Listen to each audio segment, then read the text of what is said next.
नमस्कार मित्रों, मैं माधुरी सिंह स्वागत करती हूँ आपके अपने चैनल उड़ान सपनों की। देखिएगा आज 6वीं क्लास है भक्ति काल के कृष्ण काव्य से। पहला क्वेश्चन देखिएगा, निम्नलिखित में से कौन सा संत अकबर के बुलावे पर फतेहपुर सीकरी गया था? सूरदास, नंददास, कुंभनदास, तुलसीदास। तो कौन सा गया था? तो ये कुंभनदास गया था। व्याख्या देखिएगा, दिए गए संतों में कुंभनदास अकबर के बुलावे पर फतेहपुर सीकरी गए थे। कुंभनदास प्रथम अष्टछापी कवि थे। ये जाति के क्षत्रिय थे। सन 1992 ईस्वी में बल्लभाचार्य से दीक्षा ग्रहण की और फतेहपुर सीकरी के जाने के अफसोस में इन्होंने लिखा है, संतन को कहाँ सीकरी सो काम, आवत जात पन्हैया टूटी बिसर गयो हरि नाम। अगला क्वेश्चन देखिएगा, कर्म योग पुण्य ज्ञान उपासन सब ही भ्रम भरमायो।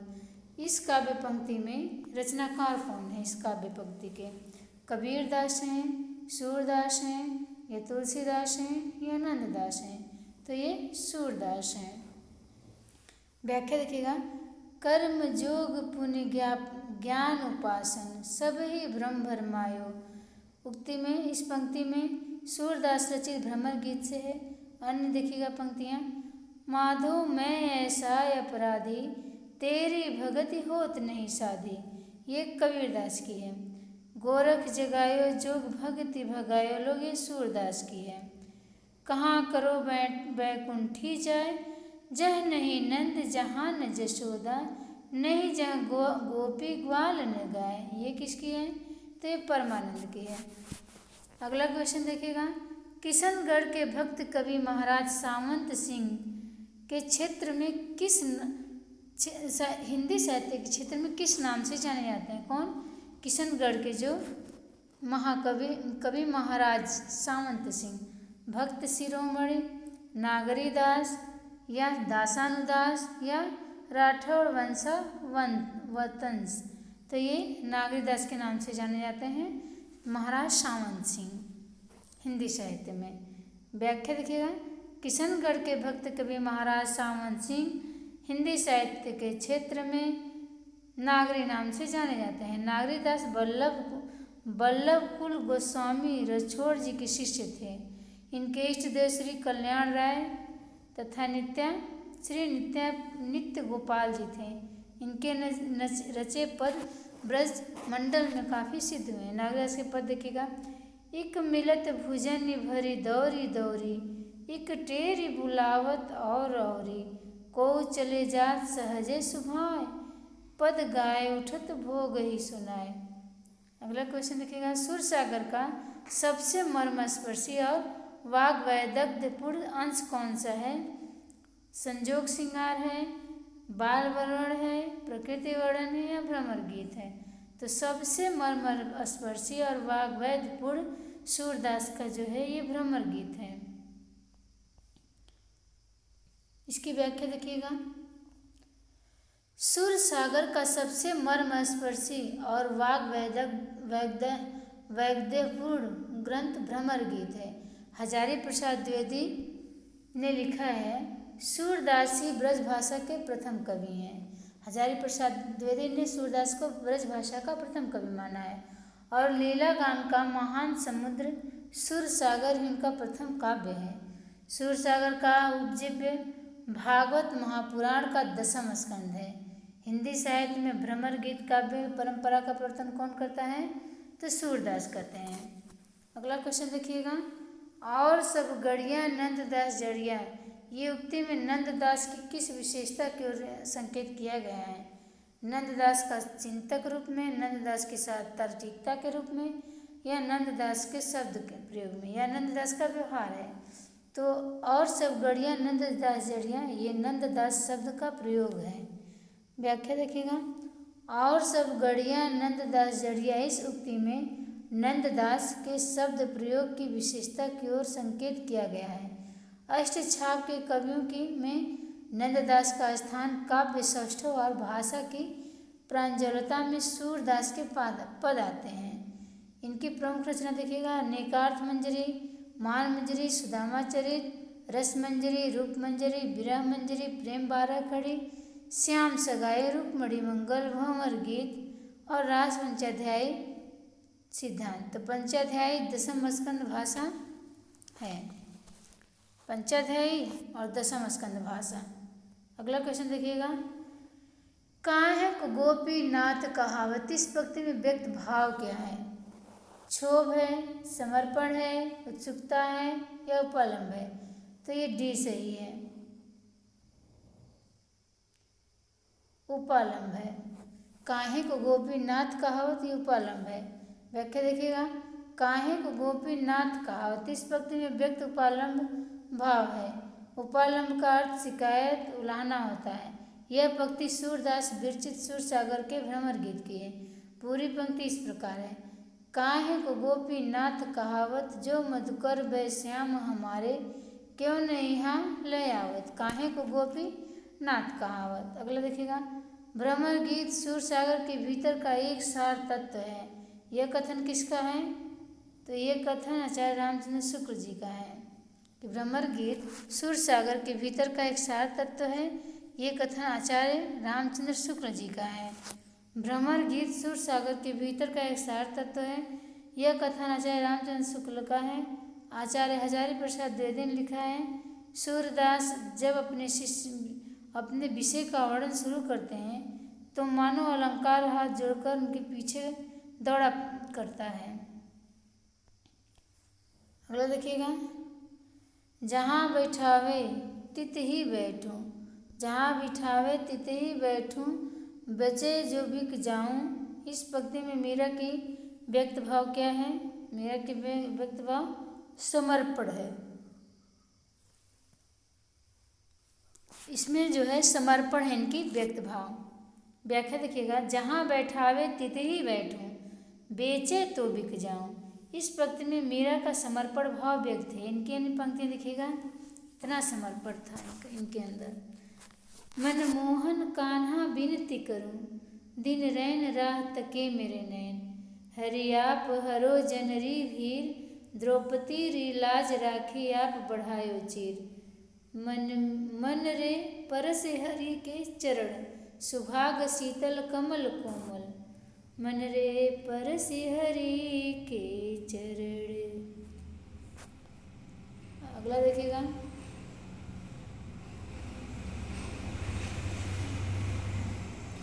निम्नलिखित में से कौन अवधी भाषा का कवि नहीं है? बताना है अवधी भाषा का कवि कौन नहीं है इसमें से। जैसे उस्मान, कुतुबन, नंददास। तो ये जो नंददास हैं ये अवधी भाषा का कवि नहीं है। देखिएगा, नंददास अवधी भाषा का कवि नहीं है, बल्कि नंददास कृष्ण भक्ति धारा के अंतर्गत अष्टछाप कवियों के में ब्रज भाषा के कवि हैं। जैसी, कुतुबन, उस्मान सूफी काव्य धारा के अंतर्गत अवधी भाषा के कवि हैं। अगला देखिएगा, किस कवि की गणना अष्टछाप के कवियों में नहीं की जा सकती?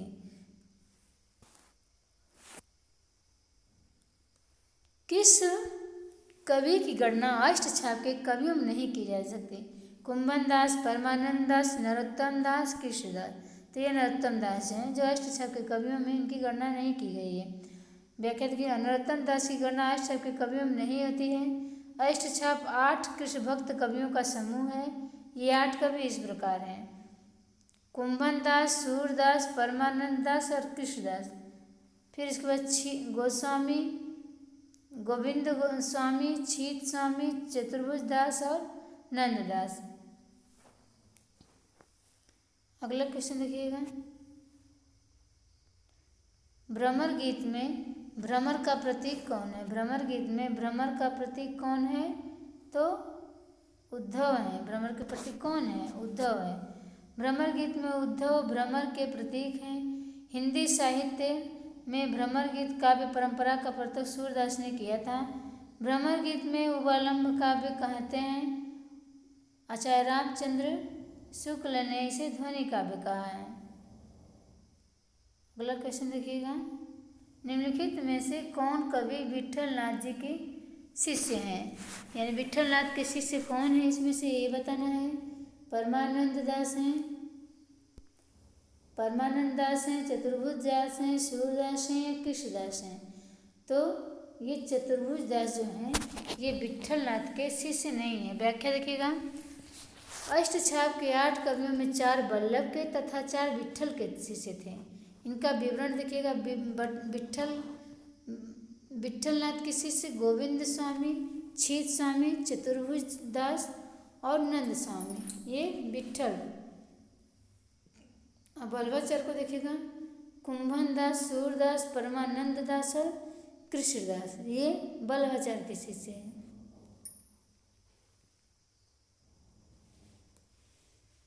अगला देखिएगा क्वेश्चन। किस संप्रदाय में श्री कृष्ण को प्रमुख स्थान प्राप्त किया गया है?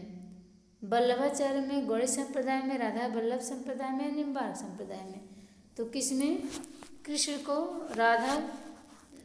को प्रमुख स्थान पर प्राप्त नहीं है? तो राधा वल्लभ संप्रदाय में। व्याख्या देखिएगा। राधा वल्लभ संप्रदाय में श्री कृष्ण को प्रमुख स्थान प्राप्त नहीं है। राधा वल्लभ संप्रदाय का प्रवर्तन 1534 ईस्वी में आचार्य हित हरिवंश ने वृंदावन में किया है। इस संप्रदाय में राधा का स्थान सर्वोपरि है, न कि कृष्ण का। इसमें तत्सुखी भाव को महत्व प्रदान किया जाता है। ये कथन बताइएगा किसका है। वात्सल्य और श्रृंगार रस के क्षेत्र में जितना अधिक उद्घाटन सूर्य के बंद आँखों से किया, उतना अन्य किसी कवि ने नहीं किया। इन्हीं क्षेत्रों को एक कोना कोना झाँक आए हैं। ये कथन किसका है सूरदास के विषय में? तो ये हजारी प्रसाद द्विवेदी जी का है। नहीं, रामचंद्र शुक्ल जी का, कि कोना कोना झाँक आए थे बंद आँखों से, ये रामचंद्र शुक्ल जी का है। व्याख्या एक बार देख लीजिए। व्याख्या। पंडित रामचंद्र शुक्ल ने कृष्णा से शाखा में प्रतिनिधि कवि सूरदास की विशेषताओं का वर्णन करते हुए कहा है कि वात्सल्य और श्रृंगार के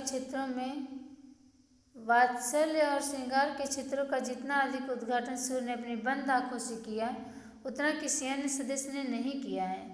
इन क्षेत्रों को भी कोना कोना झाँक आए हैं। अगला क्वेश्चन देखिएगा। शुद्धाद्वैत दर्शन के प्रवर्तक आचार्य का नाम क्या है? शुद्धाद्वैत दर्शन के प्रवर्तक आचार्य, तो ये वल्लभाचार्य हैं। ये वल्लभाचार्य हैं जी। शुद्धाद्वैत दर्शन के प्रवर्तक आचार्य का नाम वल्लभाचार्य है। शेष दिए गए आचार्यों द्वारा प्रणीत दार्शनिक सिद्धांत निम्नलिखित हैं। दार्शनिक सिद्धांत देखिएगा। अद्वैतवाद का सिद्धांत किसने दिया है? तो शंकराचार्य ने। द्वैतवाद निम्बकाचार्य में। मध्वाचार्य द्वैतवाद। अगला क्वेश्चन है। अष्टछव की स्थापना करने वाले कवि कौन हैं? नाभादास, चतुर्भुज दास, विट्ठलनाथ या सूरदास। तो कौन से हैं? ये विट्ठलनाथ हैं। अष्टछव की स्थापना किसने किया है? तो विट्ठलनाथ ने किया है। ठीक है। व्याख्या देखिएगा। अष्टछाप की स्थापना करने वाले कवि वल्लभाचार्य के पुत्र विट्ठलनाथ हैं। ये वल्लभाचार्य के पुत्र विट्ठलनाथ हैं। 1565 ईस्वी में विट्ठलनाथ ने 4 वल्लभाचार्य और 4 अपने शिष्यों को मिलाकर अष्टछाप की स्थापना की, जो इस प्रकार है। अष्टछाप की स्थापना करने वाले कवि वल्लभाचार्य के पुत्र विट्ठलनाथ हैं। 1565 ईस्वी में विट्ठलनाथ ने 4 वल्लभाचार्य के और 4 अपने शिष्यों को मिलाकर अष्टछाप की स्थापना की, जो इस प्रकार है।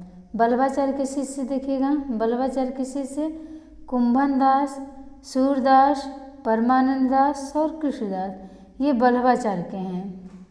और विट्ठलनाथ के शिष्य कौन से हैं? गोविंद स्वामी, छीत स्वामी, चतुर्भुज दास और नंददास। नंददास का पर्याय कोश ग्रंथ है। नंददास का पर्याय कोश ग्रंथ कौन सा है? विरह मंजरी, रस मंजरी, अनेकार्थ मंजरी या रूप मंजरी।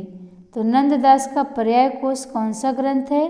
अनेकार्थ मंजरी। व्याख्या देखिएगा, नंददास का पर्याय कोश ग्रंथ अनेकार्थ मंजरी है और अन्य ग्रंथ के विषय में वस्तु इस प्रकार विषय वस्तु। विरह मंजरी में क्या है? नायिकाओं का विरह वर्णन है, इसमें 12 मासा भी हैं।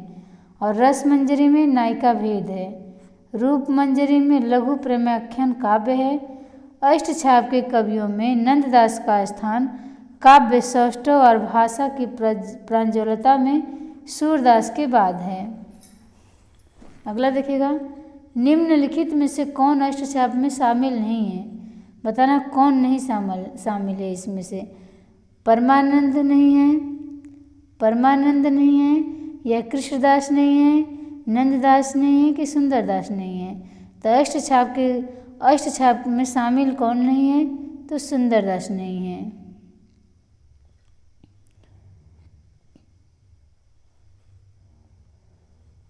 अगला देखिएगा, सुंदरदास, व्याख्या इसका देखिएगा, सुंदरदास अष्टछाप में शामिल नहीं। गोस्वामी विट्ठलनाथ ने सन 1565 ईस्वी में 4 बल्लभाचार्य और 4 अपने शिष्यों को मिलाकर अष्टछाप की स्थापना की।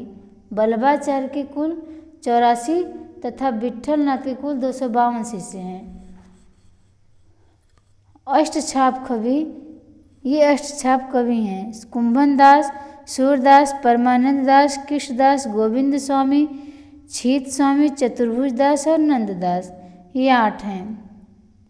अगला कोई देखिएगा, मेरे नैन विरह की बेल भई, मेरे नैन विरह की बेल भई, ये किसका है? जैसी का, विद्यापति का, घनानंद का या सूरदास का? तो मेरे नैन विरह के बेल भई, ये किसका है? ये सूरदास का है। व्याख्या देखिएगा, मेरे नैन विरह की बेल भई पंक्ति में रचयिता सूरदास हैं। अगला देखिए, ये पंक्ति बताएं किसकी है? फिर रोई कोई नहीं बोला, आधी रात विहंगम बोला, ये जैसी की। तो जाके देखो कि आधी रात में विहंगम क्यों बोल रहा है, तो ये जैसी की हुई। बदरा बरसे ऋतु में घिर के, बदरा बरसे ऋतु में घिर के, नित हो अखिया उधरी बरसे, बरसे बरसे आ रहा है, तो ये घनानंद का है। काल कहल पिए साँझ हीटे, जाए मई मारू देश, काल कहल पिया साँझ हीटे, जाए मरी मारू देश, विद्यापति के हैं। काल कहल पिए साँझ हीटे, काल कह रहे हैं कि साँझ को पढ़ेंगे। जाए मई मारू देश, और इसका देखिएगा विद्यापति का है, काल कहल पिए साँझ हीटे, जाए मई मारू देश। अगला देखिएगा, रास पंचाध्याय के रचयिता कौन है? तो नंददास हैं। रास पंचाध्याय के कौन है? नंददास। व्याख्या देखिएगा, रास पंचाध्याय के रचयिता नंददास हैं। अष्टछाप के कवियों में नंददास का स्थान काव्य सौष्ठव और भाषा की प्रांजलता में सूरदास के बाद आता है। इनका रास पंचाध्याय रोला छंद में लिखा गया है। वियोगी हरि ने इसे हिंदी का गीत गोविंद कहा है। यह 5 अध्याय में विभक्त है। अगला देखिए क्वेश्चन, बिनु गोपाल बैरन भई कुंजी, बिनु गोपाल बैरन भई कुंजे, यह किसका पद है? केशवदास का, सूरदास का, जयशंकर प्रसाद या कबीर का?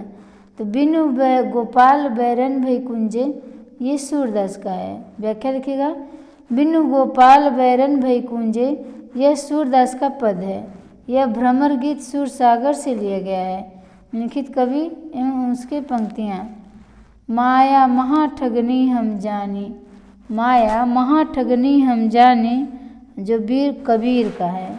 तो जो वीर रहेगा वो महाठगनी, माया को ठगनी में नहीं, ठग नहीं पाएगी उसको, जो वीर रहेगा। तब कबीर का माया महाठगनी हम जाने, भूषण बिनु न विराजई, कविता बनता मित, ये केशवदास की है। ये केशवदास की है। सरासर भूल करते हैं उन्हें जो प्यार करते हैं, ये किसका है? ये जयशंकर प्रसाद का है। अगला क्वेश्चन देखिएगा, काहे काहे रे मधुकर मधुमतवारे, काहे रे मधुकर मधुमतवारे, कहाँ करो निर्गुण लय के, हाँ जीवहि कान्हा हमारे। ये पंक्ति किस काव्य की है? यशोधरा की, भ्रमर गीत की, साकेत की या जयद्रथ व्रत की? ये किसकी है? तो ये भ्रमर गीत की, सूरदास की है। कहूँ रे मधुकर मधुमतवारे, कहाँ करो निर्गुण लय के ही, जीवहि कान्हा हमारो। ये भ्रमर गीत में है और सूरदास की। व्याख्या देखिएगा, कहूँ रे मधुकर कान्हा हमारे, यह सूरदास द्वारा रचित भ्रमर गीत सुर सागर से अवतरित है, जबकि यशोधरा, साकेत और जयद्रथ व्रत ये तीनों राष्ट्र कवि हैं। राष्ट्र कवि मैथिली शरण गुप्त की काव्य रचनाएं हैं। कौन सा? जबकि यशोधरा, साकेत और जयद्रथ व्रत ये तीनों राष्ट्र कवि मैथिली शरण गुप्त की काव्य रचनाएं हैं।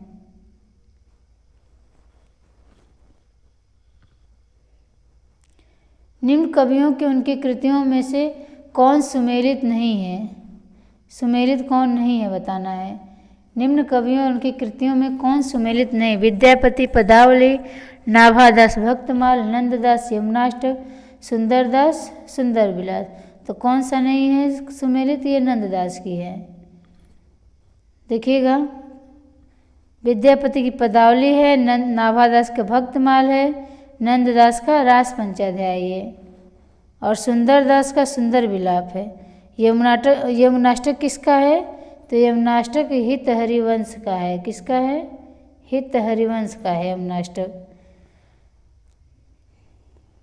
ये यमुनाष्टक हित हरिवंश का भी है और विट्ठलनाथ का भी है। यमुनाष्टक किसका है?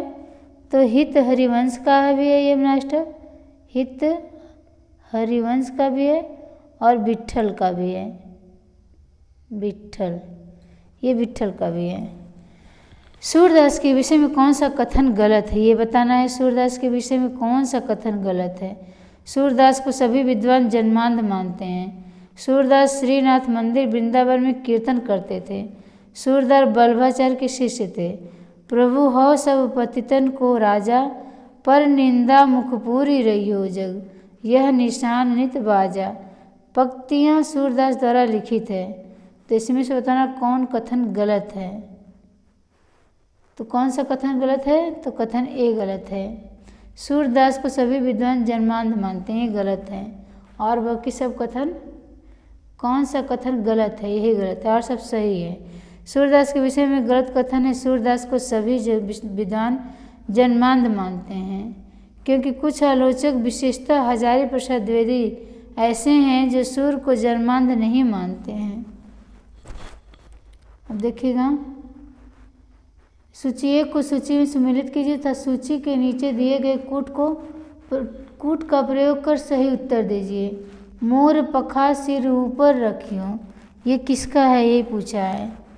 तो ये रसखान का है कि मीरा की, सूरदास की, कुंभनदास का है। तो मोर पखा सिर ऊपर रखियो किसकी है? तो ये रसखान की है। बसो म्यारो नैनन में नंदलाल, ये तो मीराबाई की है। भक्तन को कांसी करी सो काम, ये कुंभनदास का है। प्रीति कर दिन्हो गरे छुरी, ये सूरदास का है। प्रीत कर दिन गरे छुरी, ये सूरदास का है। अगला देखिएगा, भ्रमर गीत सार में किन अलंकार की प्रमुखता है? भ्रमर गीत सार में किन अलंकारों की प्रमुखता है? अन्योक्ति, शब्दालंकार, सादृश्य मूलक अलंकार, रूप कातिशयोक्ति अलंकार। कौन सा भ्रमर गीत में अलंकार की प्रमुखता है?